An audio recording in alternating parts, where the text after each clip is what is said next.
نحمده ونصلي على رسوله الكريم أما بعد فأعوذ بالله من الشيطان الرجيم بسم الله الرحمن الرحيم وإنك لعلى خلق عظيم وقال تعالى لقد كان لكم في رسول الله أسوة حسنة لمن كان يرجو الله واليوم الآخر وذكر الله كثيرا قال النبي صلى الله عليه وسلم وعدت لأتمم مكارم الأخلاق ونفعنا وإياكم بالآيات والذكر الحكيم والحمد لله رب العالمين আলহামদুলিল্লাহ সমস্ত প্রশংসা সেই মহান রব্বুল আলামিনের দরবারে যে মহান রব্বুল আলামিন আপনাকে আমাকে সবাইকে আজকে এই রবিউল আউয়াল মাসের উপলক্ষে সিরাত প্রতিযোগিতা ও পুরস্কার বিতরণে আমাকে অংশগ্রহণ করা আপনাদেরকে আশার মতো আল্লাহ তৌফিক দান করলেন এই জন্য শুকর আদায় করি সকলকে আলহামদুলিল্লাহ। প্রিয় ভাইরা আমার এখানে উপস্থিত আছেন প্রধান অতিথি বিশেষ অতিথি এবং সভাপতি বিচারক মণ্ডলী। যাই হোক আজকে যেহেতু সিরাত প্রতিযোগিতা আমি অংশগ্রহণ করেছি সেই হিসেবে আমি আজকে আপনাদের সাথে আলোচনা করব আখলাক রাসূল সাল্লাল্লাহু আলাইহি ওয়াসাল্লাম ও খাসিয়াত রাসূল সাল্লাল্লাহু আলাইহি ওয়াসাল্লামের চরিত্র ও বৈশিষ্ট্য যদি সুযোগ থাকে বৈশিষ্ট্য সম্পর্কে আলোচনা করব এবং আমি আলোচনা করতেছি চরিত্র সম্পর্কে। রাসূল সাল্লাল্লাহু আলাইহি ওয়াসাল্লাম ছিলেন সকল প্রকার মানবিক গুণে গুণান্বিত এক অসাধারণ ব্যক্তিত্ব। বন্ধু ও শত্রু সকলের মুখে সমভাবে তার অনুপম চরিত্রের মাধুর্যের প্রশংসা বর্ণিত হয়েছে। কঠোর প্রতিপক্ষ আবু সুফিয়ান সম্রাট ইয়াসিরের সম্মুখে অকুণ্ঠ চিত্তে রাসূল সাল্লাল্লাহু আলাইহি ওয়াসাল্লামের সততা এবং আমানতদারি ও সচ্চরিত্রের উচ্চ প্রশংসা করেছেন। নিজে আল্লাহ পাক রব্বুল আলামিন নিজের কোরআন শরীফের মধ্যে বলেন ইন্নাকা লাআলা খুলুকিন আযীম, নিশ্চয়ই তুমি মহান চরিত্রের অধিকারী।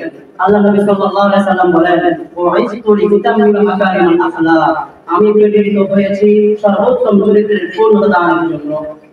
তাই দেখা যায় নবুয়ত জীবনে সকলের নিকটে প্রশংসিত হিসেবে তিনি ছিলেন আমিন, বিশ্বস্ত, আমানতদার এবং নবুয়ত পরবর্তী জীবনে চরম শত্রুতাপূর্ণ পরিবেশ হতে ছিলেন ধৈর্য ও সহনশীলতা, সাহস ও দৃঢ়চিত্ততা, দয়া ও সহমর্মিতা, পরোপকার ও পরম সহিষ্ণুতা, লজ্জা ও ক্ষমতাশীলতা প্রভৃতি অন্যান্য গুণাবলীর জীবন প্রতি। তাই আল্লাহ পাক রব্বুল আলামিন কোরআনে পাকে বলেন লাকাদ কানা লাকুম ফি রাসূলিল্লাহি উসওয়াতুন হাসানাহ লিমান কানা ইয়ারজুল্লাহ ওয়াল ইয়াওমাল আখির ওয়া যাকারাল্লাহা কাসীরা। নিজে আল্লাহ রাসূল সাল্লাল্লাহু আলাইহি ওয়াসাল্লামের মধ্যে তোমাদের জন্য উত্তম আদর্শ নিহিত রয়েছে। যে ব্যক্তি আল্লাহ ও শেষ দিবসের কামনা করে ও অধিক হারে আল্লাহকে স্মরণ করে তার অনুপম চরিত্র মাধুর্য ও অপূরণীয় বৈশিষ্ট্য সমূহ পূর্ণভাবে বর্ণনা করা ওইরকম অসম্ভব। যেরূপ পূর্ণ চন্দ্রের সৌন্দর্য বর্ণনা করা এবং খালি চোখে আকাশে তারকা বর্ণনা করা অসম্ভব। তবুও দৃষ্টান্ত স্বরূপ কিছু চারিত্রিক নমুনা ও বৈশিষ্ট্য আমরা চেষ্টা করতেছি।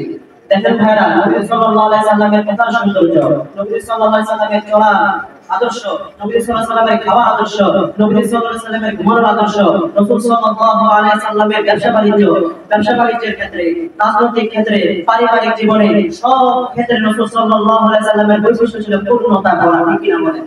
নবী সাল্লাল্লাহু আলাইহি সাল্লামের বৈশিষ্ট্যের মধ্যে একটা বৈশিষ্ট্য হলো রাসূল সাল্লাল্লাহু আলাইহি সাল্লামের হাঁটার বৈশিষ্ট্য।